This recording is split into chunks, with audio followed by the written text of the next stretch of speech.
Hello, everyone, and welcome to the GlobalSCAPE Workshops 2023. My name is Jon Chase, and this session is part one of two halves of the Global Relevance in Science Communication Workshop.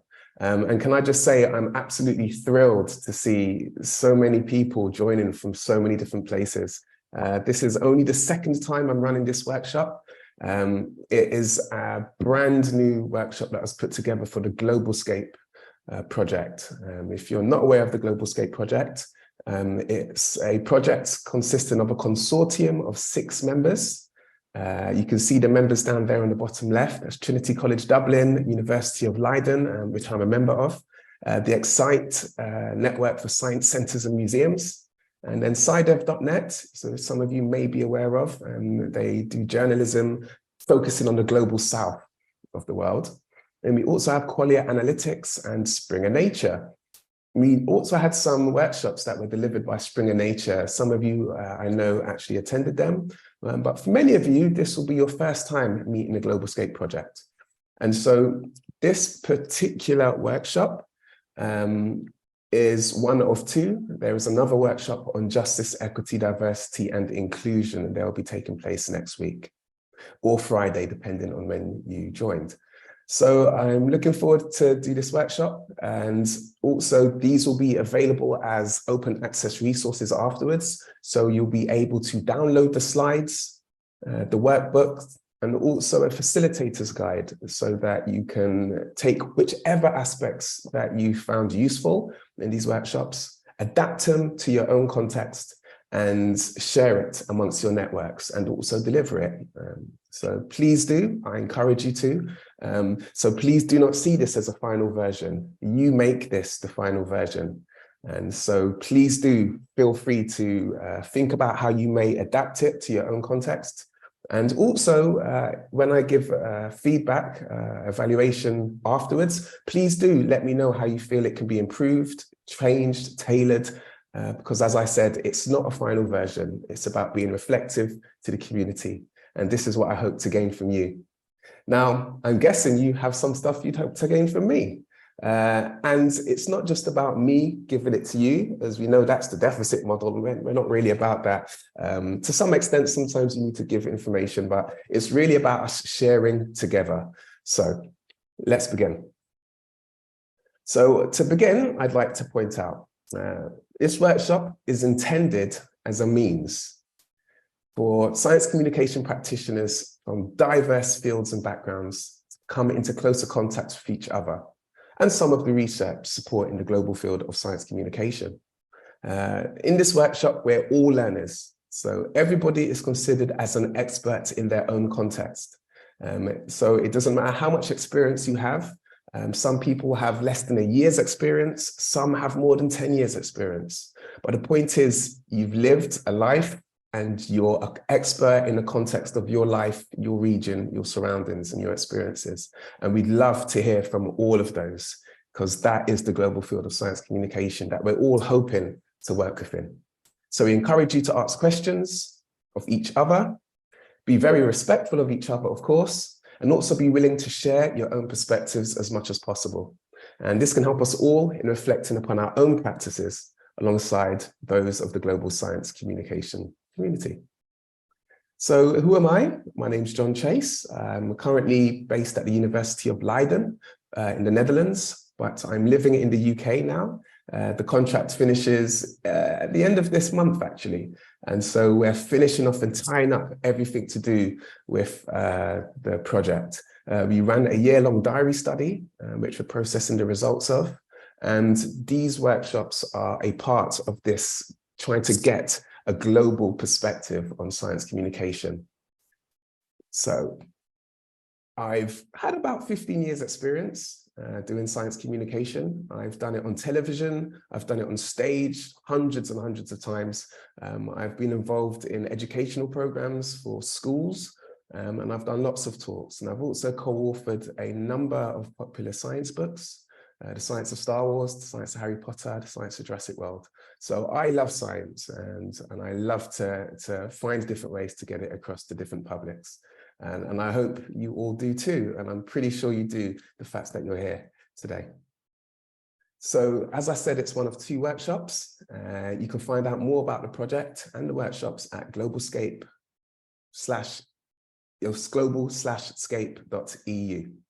Okay, so who is this workshop for? It's for science communication practitioners of all varieties. We try to make them as broad as possible because, like I said, you finish it off, you make it fit the context that suits you. So we've kept a lot of things broad as broad as we could, which is not an easy feat. Because in science communication, we should be specific and fix our goals based on particular audiences. But we really wanted this to be something that you could personalize. And so we've tried to keep these as broad as possible, but still giving you some things to think about and some activities to incorporate into your own practices. So anyone interested in science communication and actually working in the field. The overarching goal is to encourage science communicators to incorporate more globally relevant practices into their work. And why might we need this? Well, science straddles borders, especially in this day and age. And the problems we try to solve and deal with cover the whole globe. For example, COVID-19 and climate change are classic examples of how science is not limited to any one region. So when we communicate science, you have to be aware of not only the effect of science on our locality, but around the world, and have an ability, if needed, to communicate to our neighbors across the globe. So I have a particular set of goals for this particular workshop. So in this particular half of the session, we want you to increase your knowledge and engagement with the global field of science communication to help you develop a global perspective. By the end of the session, we'll broaden your knowledge of the opportunities and challenges that exist for science communicators across the globe. Know some of the key ways in which the field of science communication differs globally. And also identify potential mechanisms for science communication activities to be integrated across nations and cultures.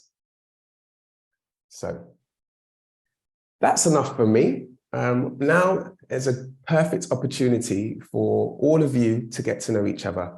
And I must stress that I noticed some people hopes to get out of this an introduction to science communication. And I have to say, this is not an introduction to science communication. Although you'll learn a lot about science communication, there are many, many different courses online and in person that can be taken that will give you a strong introduction. So if you'd like an introduction, please do check out more of those. But it doesn't mean you can't learn from this workshop and from each other. So please do hang around and intend to do so. Okay, so now I want to break you into breakout rooms for you to get to know each other. I'd like you to introduce yourself and the area of science communication you work in. And then if you can, I'd like you to share your views about some of the major opportunities and challenges for communicating science in your region or country. Now, I know some of you have filled out the Padlet before, and I'm really thankful for that. And we'll show that a bit later. But for now, just get to know the people in your group and ask questions and share your experiences and thoughts about opportunities and challenges. So I see we have almost about 50 people. So I will break us up into about 10 rooms, and hopefully we'll have 4 or 5 people in each room to share our experiences. So if you look in the bottom right of your screen, or maybe the top, depending, you should see an option to join a breakout room. So we'll be going in for just under 10 minutes. So please do feel free to join your room, introduce yourself, your area of science communication, and your opportunities and challenges in your region. And I'll see you back here in a little under 10 minutes.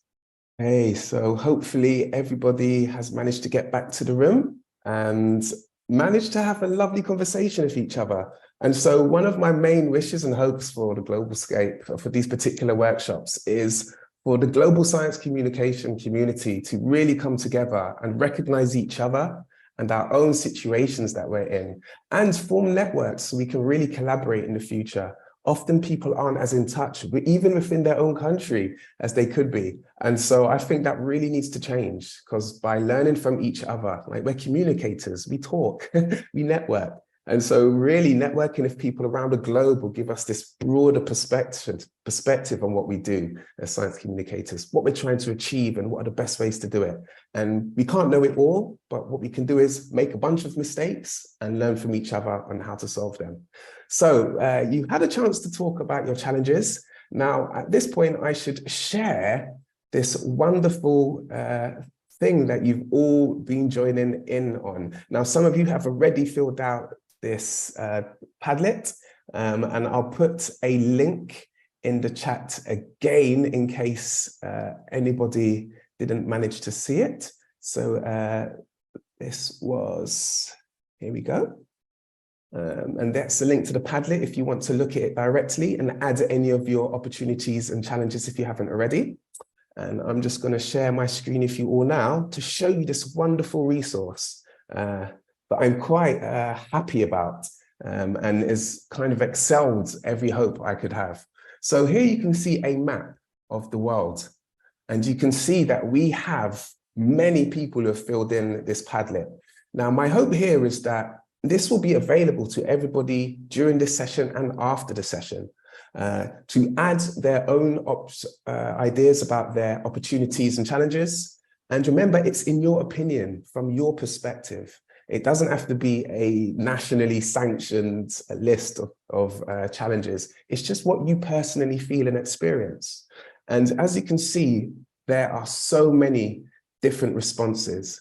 And the thing I particularly like is that if you were to look at any particular country, for example, Bolivia, and you were to click on it, you can see particular challenges that they face. For example, Western science seems to not respond to the local realities and does not fit indigenous science, which is growing up in the collective imagination of people.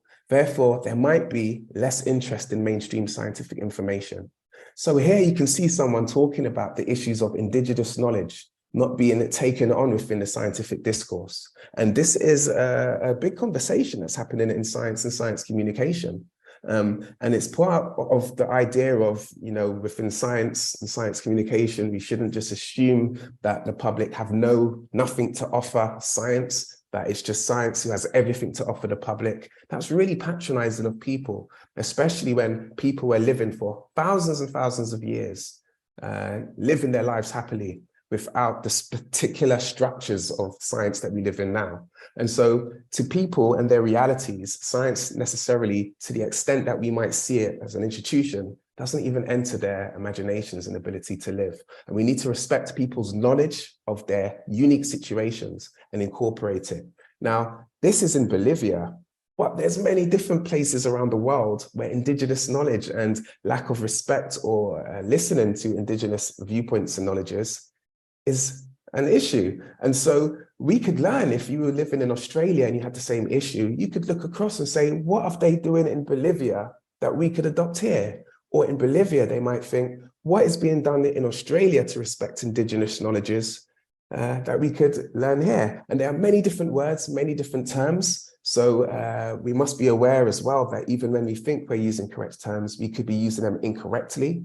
And we need to ask people to tell us the terms they would like to use. But these are things that I'll cover more in the Justice, Equity, Diversity and Inclusion workshop. So now we're going to focus on global relevance. So please do, you've got a chance to speak to each other. Please do look at this Padlet. Please do explore it in your own time. And if you haven't yet added your own perspective, please do, because I hope this can become a global resource for communicators across the world to see who else around the world is having the same problems as them. It's not unique. We're all sharing the same problems. We're just not letting each other know. So this is an opportunity to let everyone know. And it's not just the problems, obviously, it's the opportunities as well. So we've said some about opportunities and challenges. And just to let you know, there are papers out there and research that are being done all over the world in different countries. Sometimes it's hard to access some of the research and knowledge. Sometimes we don't know where to start. Sometimes it's behind a paywall. The good thing is that nowadays, a lot more people are trying to publish in a way that allow anybody to access it, it's called open access. And JCOM is a classic example. Now, I'm aware that JCOM has the English language and also a Latin American version as well. But in some parts of the world, you just will not get things published in your language. So unfortunately, we're using a colonizing language, English, to access all this information. Now, in the future, we hope that this can change. We hope that more people can be producing research that's local and publishing it in local languages and also in global languages. So we can share information, and also people who are aware of something in their own language can find colleagues who are prepared to help them translate it, to bring it to a broader audience. And in the same way that people are prepared to take the broader landscape of research and translate it into local languages to help local researchers who may not speak some of the other languages, but are still doing real good science and have real good experiences. So these slides will be available afterwards, where you can just click on any of these examples to get an example of research being done around the world. And just to let you know, for example, in Africa, there's some papers that are talking about Africa in general. I've got a paper here from Ghana, a paper from Zimbabwe. I've got Japan, Philippines, India. This particular paper from India looks at, done a big survey of a bunch of scientists in a particular organization. And so you can get views from around the world and get a little insight into what's going on. Now, speaking about research, there is an issue though, and this paper points that out. In 2017, they looked at papers going back a few decades, only published in English language, I must say. But what they found is that the number of papers being published in different countries around the world is not even. So you can see the darker colors are the more papers being published, the lighter colors are the least papers being published.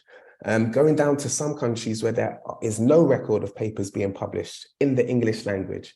So it doesn't mean they're not publishing papers in science communication. It just means that they're not publishing them in the English language in the journals that were in this particular study. But as a general rule, we'd like to see this balance, this more balanced. We'd like to see more papers being published. Now, people may not feel that they have the abilities to publish papers. They don't have the experience, depending on what type of science communicator you are. Are you a researcher or are you a practitioner or somewhere in between? But my word is partner, collaborate with people in your own country. Researchers, look for people in your own country to publish what they're doing, let the world know.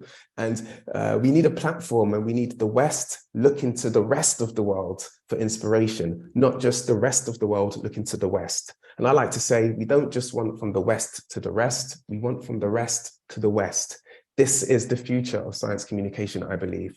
So let's balance this picture and see more representation across the globe. Now, speaking about global perspectives, I couldn't have this module, this workshop, without mentioning this book. Now, this was a book that was work in practice for, I think, more than a decade, actually. And they recently published Communicating Science, A Global Perspective. Now, this looks at 39 countries around the world where scholars from those countries gave a chapter about the landscape of science communication in their country. There were some key differences they noticed. For example, the difference between countries can be as little as $643 gross domestic product per person, up to $81,000 per person.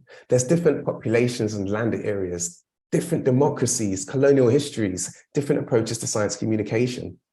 Not only that, they also identified many challenges. For example, fear of change, indifference, skepticism, superstition, competition for funding and resources. Now, many of you have identified some of these challenges yourselves, and each country has their own unique set of challenges and opportunities, I might add. And so by looking at each other's perspectives, learning from each other, we can see science communication in a more global perspective. Now, how did they come up with their comparisons? So looking at science communication across the globe, I thought it'd be useful to look at a few papers who have tried to make attempts at comparing different nations. Now, the book I just pointed out by Gascoigne et al. Can actually be downloaded for free. It's more than 900 pages, but it offers a great overview of science communication across the globe. And I can send you the link and resources in a subsequent email after the workshops, all the sources and all the references that I've included here. So they used 14 indicators in that book.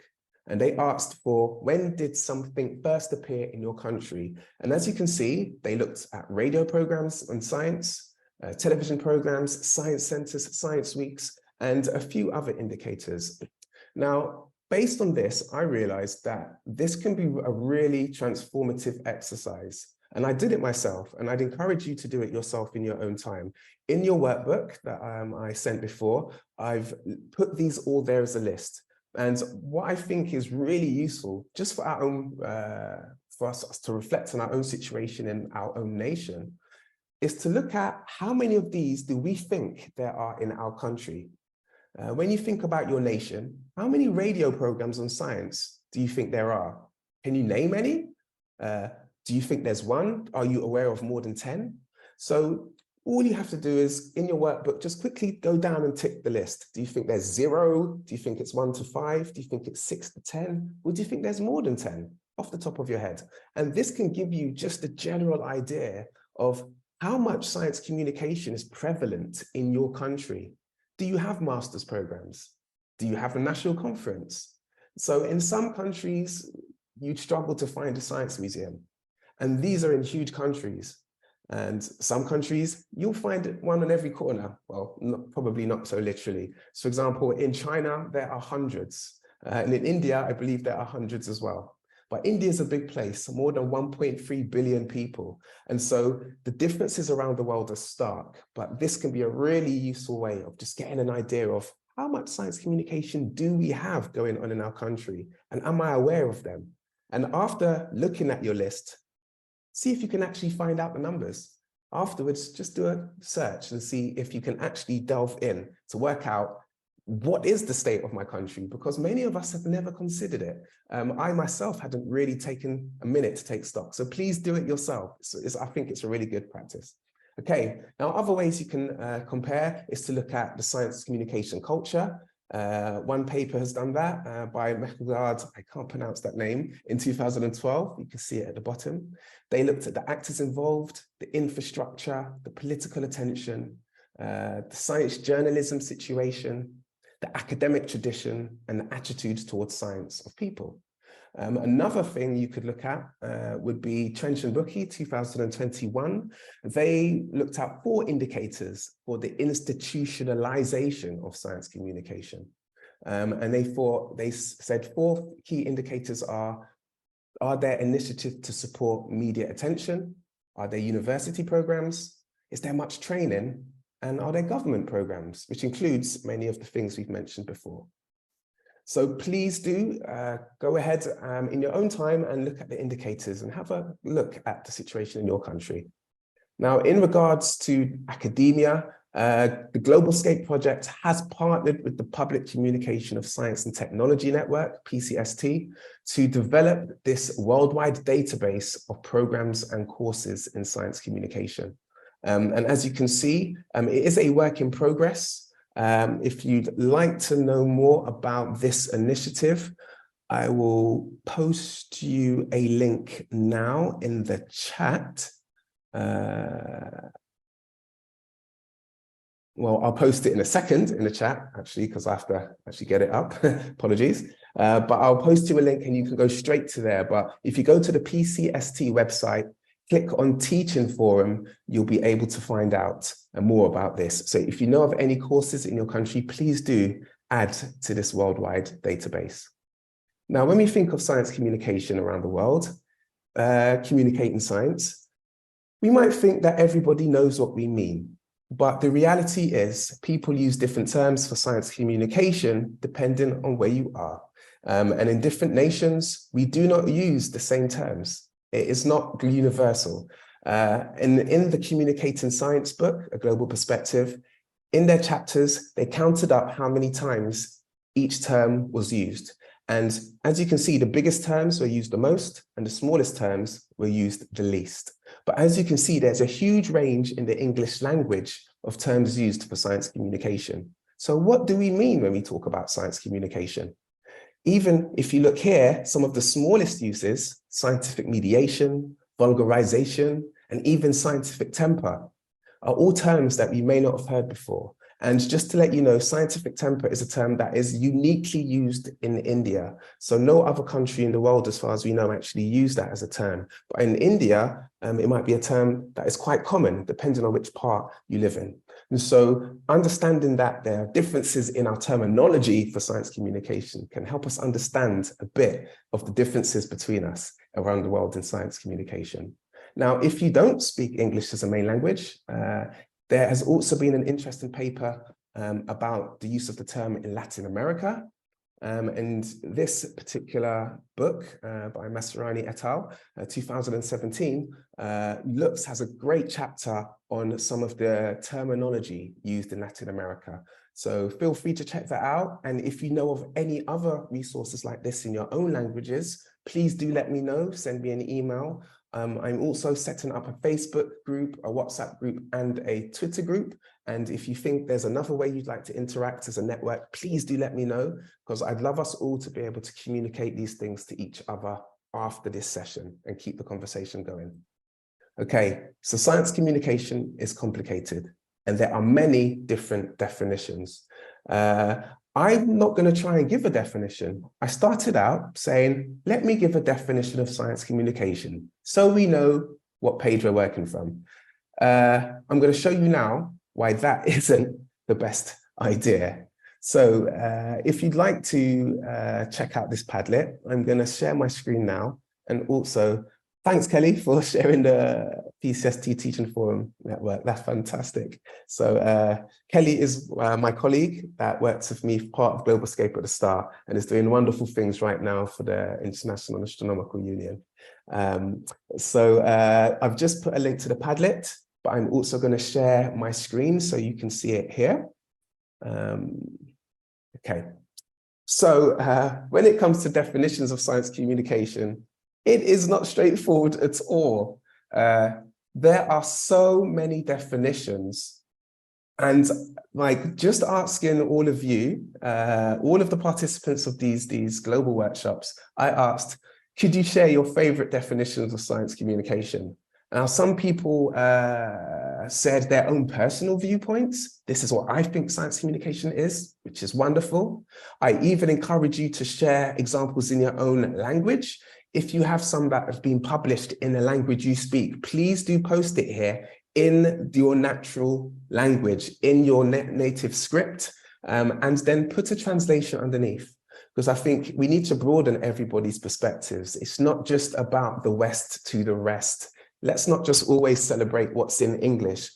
Is there a great definition that no one knows about in the rest of the world? We want to know. So please do, if you're aware of one in your own language, please do put it up and then put the English translation underneath.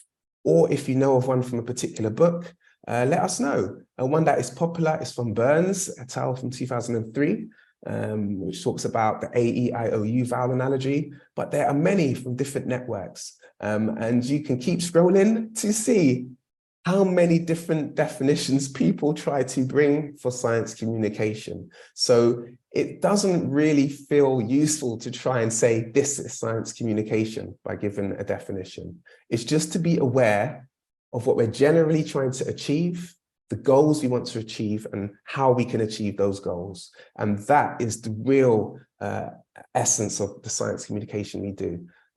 It's not really the definition, it's actually the act. And the definition in many ways is trying to catch up with many things that we're all trying to achieve. So bearing that in mind, we're going to finish off this section by looking at some quality indicators for science communication. So previously, what we've been doing up to now is looking at science communication in a global perspective. And the equivalent is what I've tried to achieve here is based on what happens to astronauts. So bear with me, it might sound confusing, but it's a well-known phenomenon. When humans leave the Earth as astronauts, and they leave the everyday hustle and bustle that we're dealing with, and they get to view our entire globe from space, it's said that their whole perspective on what it means to be a human within a world changes forever. Their viewpoint is not the same. They now view us as connected, and they view humanity in a way that is unprecedented for people who just live on our planet. And when they come back, they're forever changed. And what I hope to do with everybody here is to launch us up above the whole landscape that we work in, to view our world from above, to have this bird's eye view of who we are and what we're trying to achieve as a globe, not just as a nation or as an individual. And so we can have this broader perspective and hopefully be forever changed. I hope that we can work together to achieve these things together. So how do we do that? So we all practice this thing called science communication, and we know there are different terms. But what does it mean to do science communication, and what does it mean to do quality or good quality science communication? Well, this project called the Quest Project sought to find that out. And they convened a bunch of people from Europe, I might add. They spoke together to work out what quality might be. And they developed these 12 quality indicators for science communication. And you can check them yourself. You can see there's 12 indicators bunched into 3 main different groups. Now, to get a little idea of what it is, they have produced a video, and you can actually check that video out yourself. I'm now going to share that video with you so that you can have a look as well. And what I'd like you to do, just for the next 5 minutes, is have a look at this video yourself. There's no point me sharing it because everyone has different streaming speeds. So I don't want to get the jutta, but please do look in the chat and feel free to click on that link and view the video. So view it from 1 minute and 10 seconds. That's when the juicy stuff happens. The whole video is only 3 minutes long. So from 1 minute, you can see all of these individual definitions explained. And I'd like you to think in your head when you see this is, do you feel your context presents any challenges to achieving these? So do you feel that they're good or bad? Do you think it's relevant to what you do? So just think as you see them, is this working for me? Can I apply this in what I do? So please do watch the video. We'll come back briefly afterwards and then head straight to a break. So I'll see you in about 4 minutes and then we'll take a break. Hello, everybody, and welcome back to the next part of the show. No, the next part of the workshop. And hopefully you had a chance to have a good break, get a little stretch and a little screen break, and maybe even reflect on some of those quality indicators yourself. And I must add that even though we do a workshop here, workshops are really always very limited in their scope. Workshops are very short, they're very fleeting, they're a tiny part of your day, let alone your life. But science communication is not a tiny part of your day. It's the next weeks, it's the next months, it's the next years. It's something that you'll be doing. I myself have been a practitioner for 15 years and I'm still learning every single day. So it's a big journey. And each workshop just starts another route on that journey.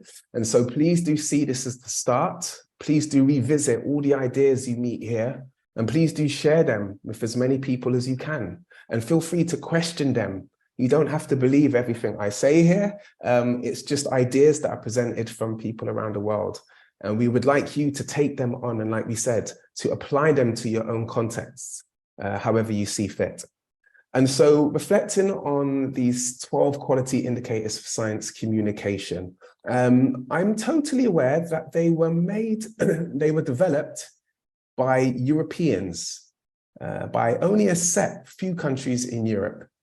And although they are really useful and they look really good, and I find use in all of the ones that I've seen, actually, they maybe apply in different ways to each of you.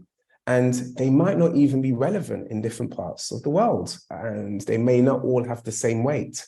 And so I thought I'd ask you what you feel about it. Do you feel that they apply to you? Do you think they're relevant for your context? So I thought I'd do a quick poll in Zoom. So I'm going to launch it here, and hopefully you'll be able to join in with this poll with me. So we'll take a minute or two to see if we can answer just these two questions. The first question is, how relevant do you feel these are to the type of science communication that you do? So do you work in a museum and you think, actually, you know, some of these aren't as relevant in the museum? Are you a journalist and therefore you feel, oh, you know, actually, I find some of them are relevant, but others aren't? Are you an educator? Are you a researcher? Do you look at all of them and think, I can see value in every single one of these? They are absolutely for me. Are you looking at it and you're totally miffed, thinking, who could come up with such a thing? It's not relevant at all. Or do you personally feel that you've done too little science communication to comment? So is this your first journey into science communication and you've never actually had an opportunity to do it yet? So you're not sure how they do or don't apply? That's fine as well. Like I said, we're all learners. Doesn't matter how long you've been doing it, there's still much to learn, which is why we're all here.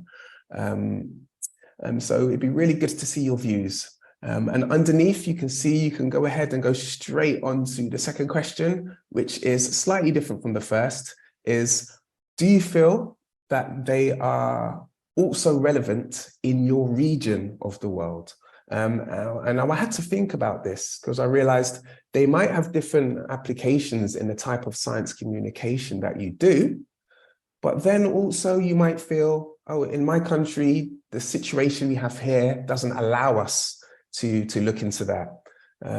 We don't have the structure that allows us to do this one or that one. Now, I don't think that would apply to all of them, but I don't want to make assumptions. I don't want to feel that I understand the whole world, because that's the point. We really don't. There's often not enough research about any of this.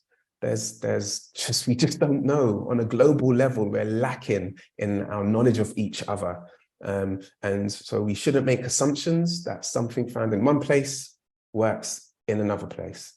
Okay, so I'll give us a few more seconds for any other ideas. And obviously this isn't mandatory. You don't have to vote. You can sit and see what everyone else thinks. So I'm going to draw the poll to a close and have a look at what everybody has said so far. Okay, so here we go. So I've ended the poll and hopefully the results should come up on the screen now. So I believe it's showing the results. I hope it is. Okay, so what we can see is for about half of you, you felt they were highly relevant, and another half thought they were quite relevant. So which means that although they were written in a European context, they still have validity, which I'm really pleased to hear. And when we thought, when regarding your actual area, and when we look at the actual region, it's even more, I think they're even more highly relevant. So it proves that these are probably something that are more general. They really do have mostly relevance in different countries. To some countries, they are only slightly relevant. And I think that's the most interesting part of it all. And I don't know if any of you, and it's up to you, you don't have to, but I'd be really interested to hear that if anyone said that they were slightly relevant, if you would mind sharing with us, you know, your hesitations. Is it that they just aren't as relevant in your country? And that's something that we need to think about more when we do science communication, that what we believe as science communication and what we believe as important globally might not necessarily be the case.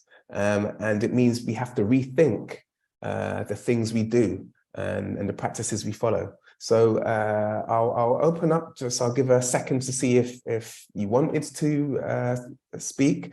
Just raise your hand if so. If anyone else would like to make any comments about the quality indicators in science communication, I'd really love to hear from you at this point. So I'm just going to stop sharing and just check to see if there is anybody here, in fact, who would like to speak or comment about any of the things they've seen here. Oh, okay, yes. Okay, so thank you, Rosanna. So you thought that maybe spellbinding seems like a troublesome term. We want to convey information, not enchant people. I think that's a really good point, Rosanna. And again, it's really interesting because when we do science communication, there's this area called the science of science communication. And for the past maybe 10 more years, probably more than a decade, but it's been getting more and more attention recently. It's the science behind science communication. And everybody's trying to work out what are the different techniques we can use to communicate to the public. What works? What does science say is useful when we're communicating? Where many of us know about the difference between a deficit model or deficit approach, one-way communication to an audience, delivering facts and raising knowledge. Many of us think about a dialogue model where we don't just view it as filling a gap, but a two-way conversation with the public where scientists can learn as much from the public as the public can learn from scientists. And even moving on to participatory models where we believe the audience are just as important in producing knowledge as the scientists. And we bring the public in from the beginning, work side by side to develop research tactics and ideas to actually do the research together, commonly seen within citizen science, and also to deliver the results afterwards. For example, are you just delivering the results of your research to other scientists or to members of the public? And are you asking the members of the public to join with you to communicate to their fellows and colleagues? And so these different ideas about science communication have different purposes and different goals and different ways of working. And I believe that the spellbinding part is just to keep your people enthralled and captured into your message. And I think maybe they could use a better word than spellbinding, because across the globe, we all have different connotations. And that's a really good point. I see some lovely conversations in the chat. And I think it's really good to see that, yes, engaging, inspiring awe and curiosity. Thank you, Kelly. Awe and curiosity is a thing that is being researched in science communication. People are actually looking at how you could use the feeling of awe to help you communicate science to the public. And if anybody would like to know more about that, I can find some of the papers and share them with you. So here's the thing. I think we found as we look as a group that when we look at science communication, what could be seen as great ideas in certain regions of the world just may not work in other regions. And we've got to be able to understand those differences between each other so that we can share and do science communication more effectively. Because ultimately, that's what we want to do, effective science communication, and raise the quality of our efforts. Okay, so I asked the question, how relevant were they? And actually more than 50% were saying, actually, you think they're highly relevant in your region. And so we'd be asking and really reflecting on the global relevance of those indicators. And global relevance is a key part of this workshop. How globally relevant are our practices? Are they only unique to the people in our area, or can they be applied to people in other areas? But when we think about global relevance in science communication, often I've had it said to me, and people have asked me the question, are you just talking about globalization? Which is a fair point. And Globalization was something mentioned in one of the papers before that was comparing science communication on national level. And they said there are certain ideas and formats in science communication that have spread around the globe. And the paper by Trench and Buchy, they looked at the spread of science communication. So I thought, globalization, great idea. Let's look at what globalization would mean or does mean or can mean within science communication. So the globalization can be defined as the strategy of bringing a product or service to the global market. So we could see it as a science communication product or service or activity or idea to a global market. But we have to be aware of globalization. It's not a straightforward term, and it has some negative associations. Globalization can operate in the interest of rich or dominant countries. And so it's the rich countries, the ones with the money, the ones that are dominant in the world, that try to globalize other countries. They try to spread their ideas to the rest of the world. And like I said before, the idea of coming from the West to the rest.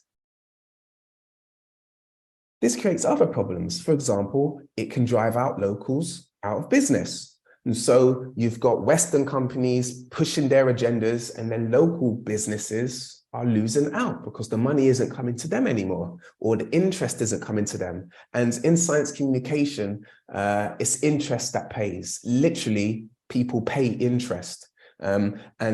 That translates into financial, funding, voting, whatever it is. But in science communication, we ultimately want people to pay interest. And then off the back of that, with that interest, they make changes in their behaviors, whether it's decisions, or mainly decisions, behaviors, attitudes. Also, globalization threatens global diversity of traditions and languages towards fitting Western models. So it kind of dilutes what it is to be who we are as individuals. And that isn't right. You know, our individuality is what makes this world a unique and beautiful place. And if we just have one way of thinking and doing, we lose out on all these other possibilities. And to find solutions to some of the biggest global problems, we don't just need the same ways of thinking. We need to embrace other ways of thinking and doing. And for that, we need to not wash out people's diversity. We need to embrace it. And also, there's a lack of local ownership or control, for example, in the products or decision-making.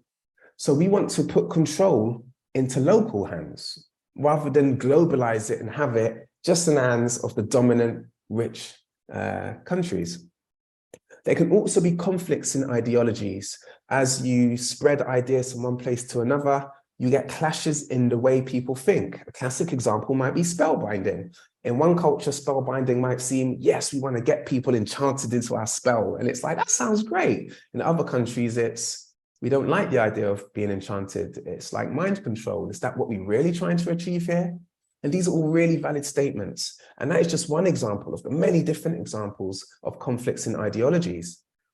And so we have to be wary of negative associations with globalization. But I could say it another way. Instead of thinking that globalization has to be from dominant countries or Western countries to the rest of the world, I say it's also just as valid for other countries, local regions, to globalize their ideas. And now, because they may not be part of a dominant society or dominant culture, their ideas may not get as much traction or as much sharing. And I think that needs to change.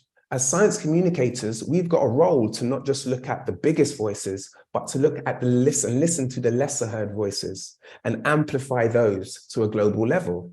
We need to globalize these local perspectives. So globalization, I think, can be okay, but you have to be wary of the negative connotations and making sure we're having an equal and equitable type of globalization where all ideas are valued equally and we put them to a global level. So looking at globalization, here's another definition from a paper that looked into more than 100 definitions of globalization. And then they came up with this broad definition. They said it's a process that encompasses the causes, course, and consequences of transnational and transcultural integration of human and non-human activities. That's a bit of a mouthful, I'll agree. But in other words, what they're just saying is globalization involves the why, the how, and the effects of integrating activities across nations and cultures. So in a science communication context, we could say globalization involves the why, the how, and the effects of integrating science communication activities across nations and cultures. And therefore, it prompts us to consider why a science communication activity extends beyond a nation, how the activity might extend beyond a nation, the effects of the activity being integrated internationally, and how nationality and culture might affect the global integration of an activity. So bearing those things in mind, I'd like us to do an activity. We're going to look at 3 formats of science communication that have gone global. Wherever you are in the world, you would probably have heard of at least one of these, and maybe not, so I can't really assume again, but these formats have managed to spread around the globe from a main place, and they've had success, meaning people really need it and they want it. Café Scientifique or science cafes, FameLab is another example, and Pint of Science is another example. So what I'd like to do is, I'd like everyone to go into groups, and I'm going to open up breakout rooms for everybody in a second. Now, I've done this before, and I realized an issue is that sometimes when you go into a breakout room and return back to this room, everything that was posted in the chat disappears. Now, I'm hoping that I've solved that. And so what I'm going to do is I'm hoping it's going to work, but I'm going to post in the chat some links. So first of all, let me give you a link to a Padlet. So what you will do is in your breakout rooms, you'll reflect on the different aspects of globalization in regards to one of these formats. Now, depending on what room you're in, it will be a different format. And so everyone, say, for example, group rooms 1, 4, 7, 10 will look at Café Scientifique, then 2, 5, 8 will look at FameLab, and then 3, 6, 9 will look at Pint of Science. And I'll post all of this now into the chat. But first and foremost, if you can click the link that I've just put into the chat, and that will take you to the shared Padlet. And what will happen is you will see the 4 different questions lined up. The first question will have 3 columns, one for Café Scientifique, one for FameLab, one for Pint of Science. And all you have to do is, for the first question, add your thoughts and feelings under, say, for example, Café Scientifique, and for the first question. And then move along to the second question, add your thoughts and feelings about Café Scientifique. So each of the groups, please do just add your thoughts for your format.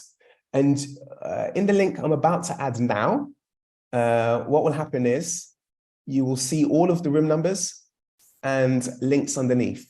Now, the first links are websites. These are your first ports of call. So first go to the websites. They're shorter to read through, just to get a general idea of the format if you're not aware of it yet. Now, I must say importantly, a lot of this is about your opinions, so your feelings about it. So if you have a feeling about why you think it is, you can write that down. It doesn't have to be, here's a fact it says here. It's more about, based on what you've read, what you feel the answer would be. So I'm going to add all of the options now into the chat. Okay, so hopefully that's all of them there. And you can see we've got the room numbers.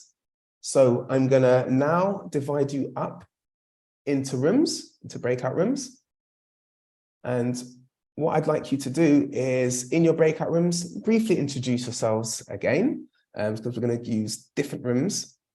We're going to have 9 rooms, so approximately 4 or 5 people in each room.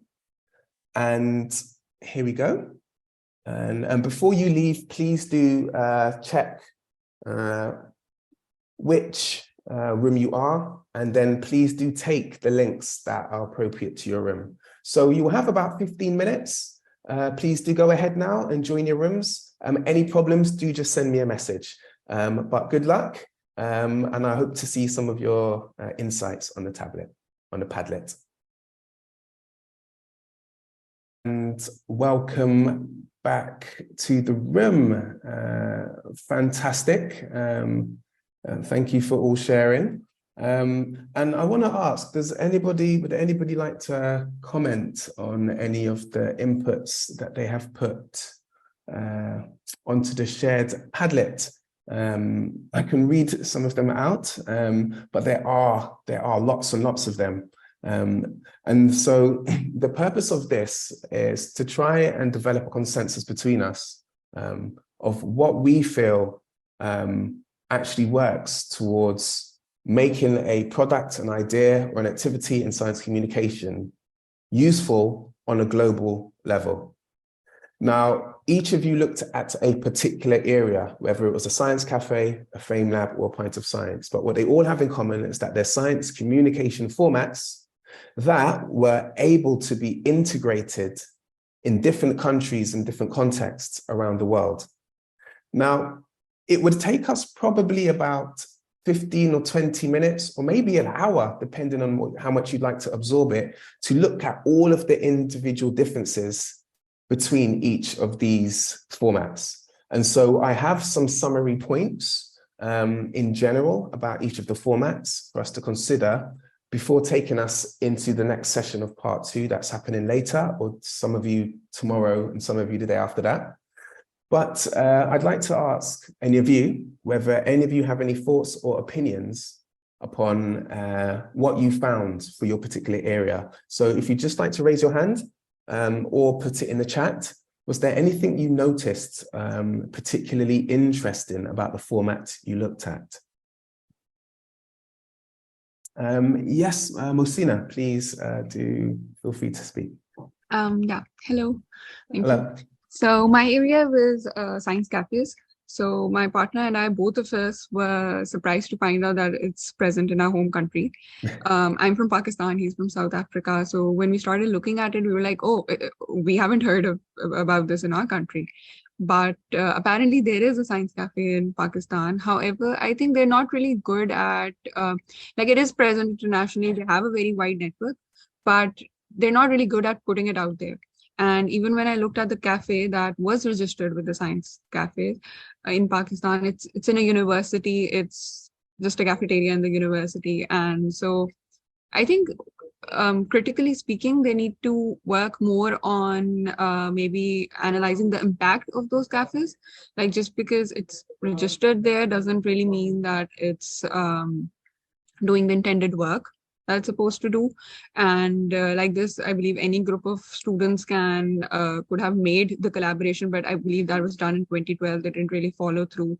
So yeah, so I just felt like that there are a lot of things which on paper on the front look very impressive. Like when you see the numbers, you see the states and the places that they are at. But when you take a closer look, you realize that the impact that should have been there isn't really exactly being created, or there's not quite a ripple effect when it comes to initiatives like these. That's a really good point. Yeah, yes, please. Can I just add to that, just to say that we had the same situation.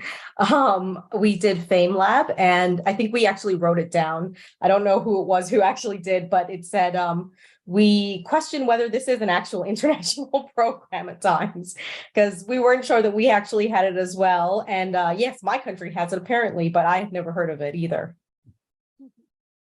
Mohsina and Rosan, I should add something in it because I'm also from Pakistan, but we are a little bit far behind from this concept that science cafes.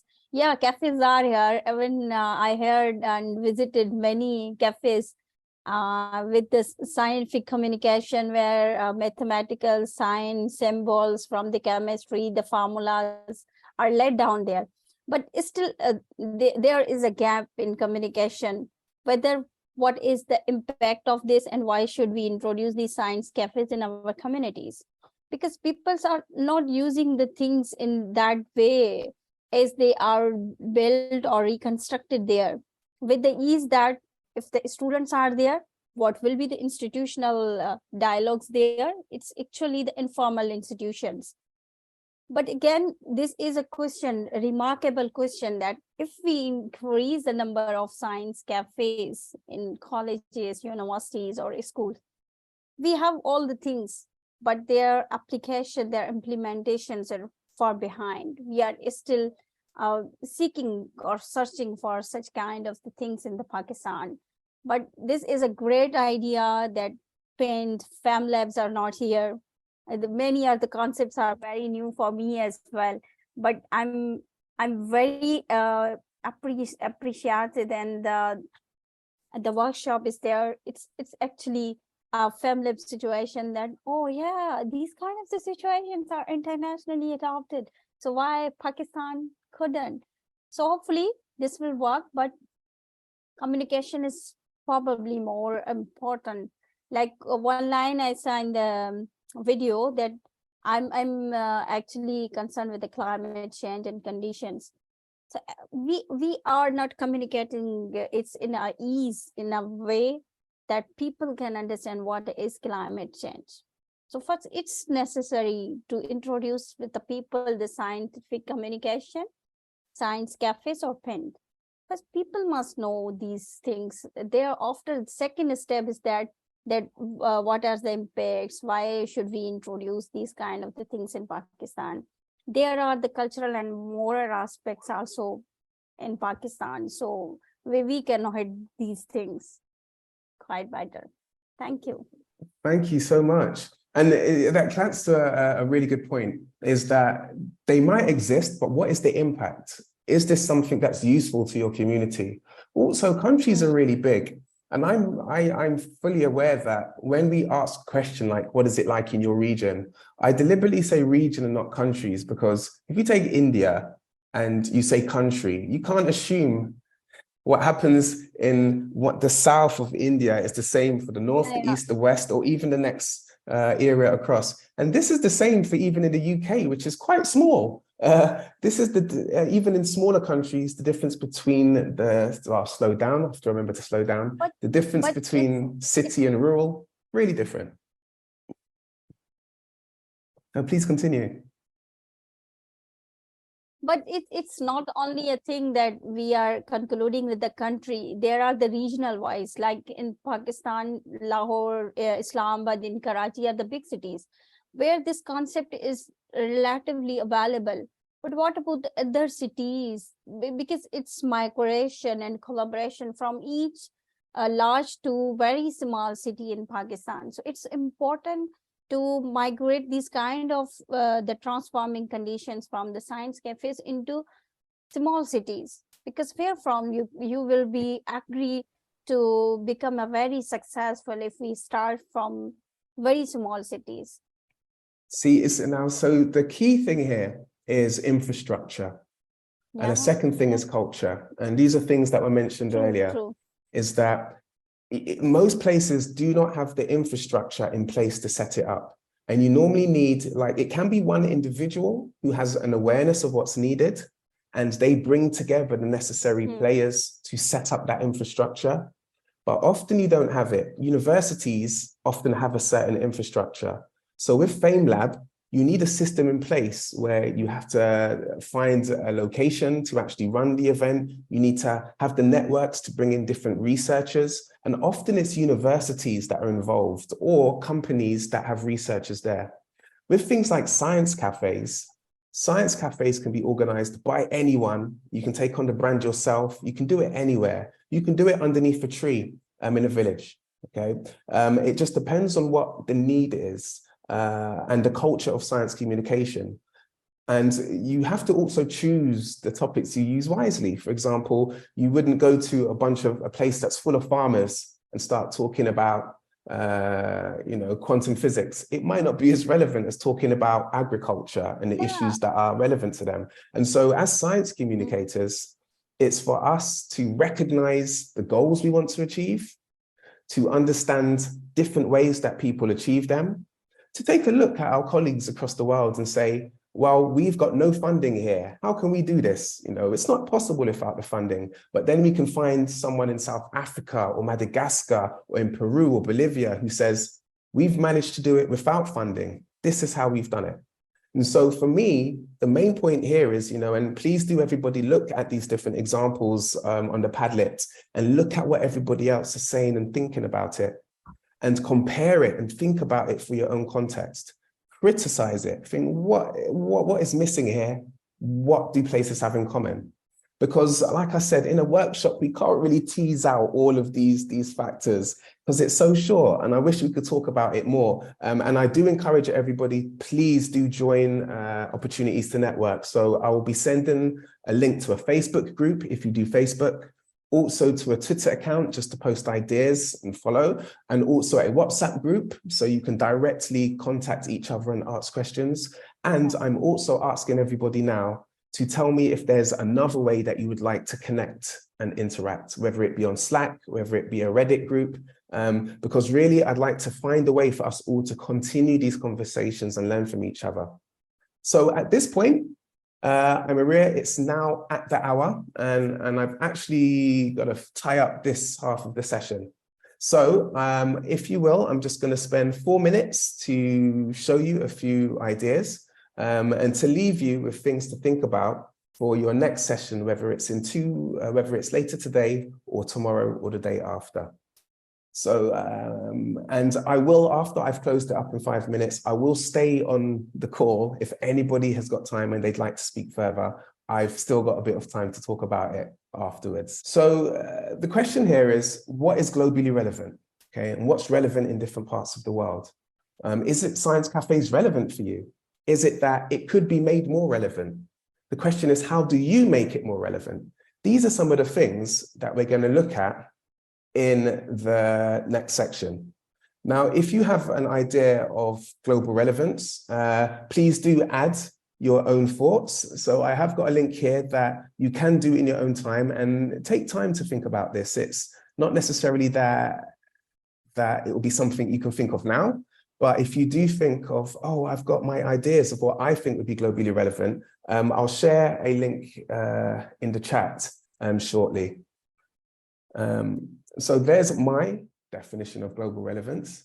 There are different examples where people can be globally relevant. For example, you might think, why would I want to be globally relevant? So if you were a science news website like scidev.net, and they have global editions of their service to cater for different localities, different regions, and they cater for those languages as well. So whether it be Latin America, or anywhere else in the world, they have 4 or 5 different editions that are tailored to those areas. I think there's a Middle Eastern edition as well. Also, Alpha Galileo, for example, they cover different regions for linking people to research, and they use 3 mainly European languages. But as a result of colonization, there are many places in the world who use these European languages. So although it caters for quite a lot of people, more than Europe, it's still, we need more. We need people using languages like Bengali is a huge language used by so many different people. But how can we communicate science to these regions? We need science communicators to be brave enough to start developing terms in their own languages to make it more relevant to people in their regions. You've also got museums, touring exhibitions who visit different museums in the world. They need to have elements of global relevance. Otherwise, they're talking about the same issues that are not relevant to the different locals that they're going to. And the Science Museum Group has 3 types of exhibition that you can adapt in different ways, depending on where your museum is and how much you want to tailor it to your norms. Another example of global relevance is science stage shows that can adapt their terminology. So I worked in Poland recently, and I changed the terms I used. I put translations up for any words I had on screen. I asked someone in Poland, a science communicator, to help me translate them.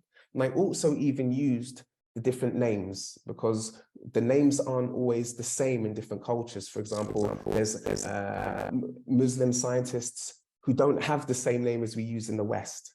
And so it's recognizing that people understand these people by different names and being sensitive to that and being relevant for those places in the world. And finally, I just want to end that you may wonder what goals you can achieve by being globally relevant.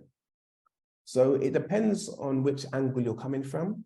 If you're a scientist, you might want to increase the range of people who get a positive impression of science and scientists. That's if you do a good job at science communication. You can increase that positive effect. You can increase the global range of funders for your research.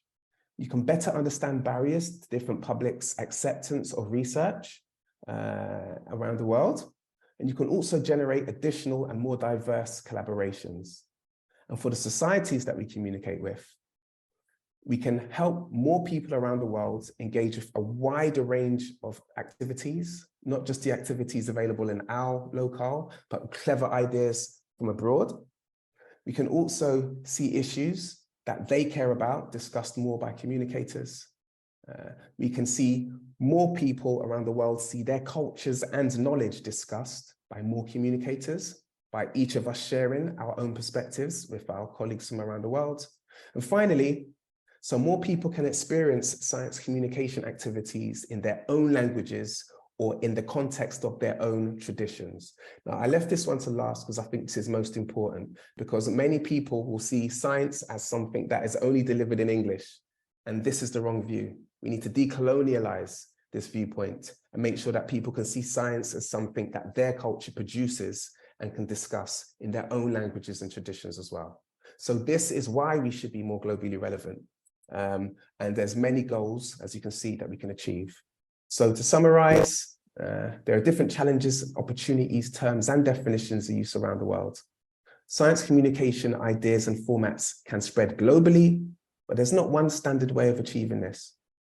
And there are various goals that we could target for a globally relevant approach.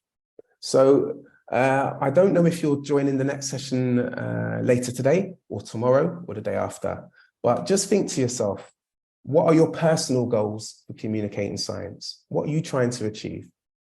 And how could being globally relevant help you to achieve those goals? And we'll explore some of that more in the next session. And if you want a bit more insight on how to set goals, you could visit the Khan Academy and check out how to write a SMART goal. You can even look at Better Than Yesterday, setting SMART goals. And so I'll put those in the chat if you want to have a quick look when you've got time, please do. But for now, I'd like to say thank you so much for attending this half of the workshop. I hope you've all got lots and lots to think about. I know I always feel really refreshed when I see everybody sharing such amazing thoughts and ideas. And I hope you've managed to get some great thoughts and ideas from each other as well.